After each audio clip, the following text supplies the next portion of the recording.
భారతదేశపు విమానాల్ని తమ గగనతలం నుంచి వెళ్ళడానికి వీల్లేదని పాకిస్తాన్ చెప్తే, అసలు పాకిస్తాన్ గగనతలంపై నుంచి మేము కూడా వెళ్ళమంటున్నాయి విదేశీ సంస్థలు.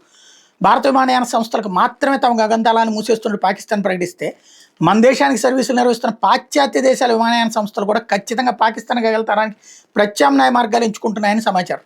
ఫలితంగా పాకిస్తాన్ గగనతలంలో ప్రయాణించినందుకు ఆ విమానయాన సంస్థలు ప్రతి నెలా చెల్లించే మిలియన్ల కొద్ది డాలర్ల ఆదాయాన్ని ఆ దేశం కోల్పోబోతోంది. 2019 ఫిబ్రవరిలోనూ భారత్తో వివాదం నేపథ్యంలో గగనతలం మీద నిషేధం విధించిన పాకిస్తాన్ 5 నెలల్లో $10 కోట్ల కోల్పోయింది. గత 2 రోజుల్లో Lufthansa Germany, British Airways, Swiss, Air France, ITA Italy, LOT Poland వంటి ఐరోపా దేశాల ప్రధాన విమానయాన కంపెనీలు పాకిస్తాన్ గగనతలాన్ని వాడడం మానేశాయి. ఇందు మూలంగా ఐరోపా, భారత నగరాల మధ్య ప్రయాణ సమయం గంట పెరిగింది. ఇందుకోసం ఇంధన వ్యయం అధికమైనందున ఆ భారాన్ని ప్రయాణికులకే సంస్థలు బదలాయిస్తున్నాయి. పాకిస్తాన్ విమానయాన సంస్థలు నిర్వహించే విమానాలకు భారత గగనతలాన్ని నిషేధించారు. ఇందు మూలంగా పాకిస్తాన్ ఇంటర్నేషనల్ ఎయిర్లైన్స్కి ఆర్థిక భారం తలెత్తుతోంది.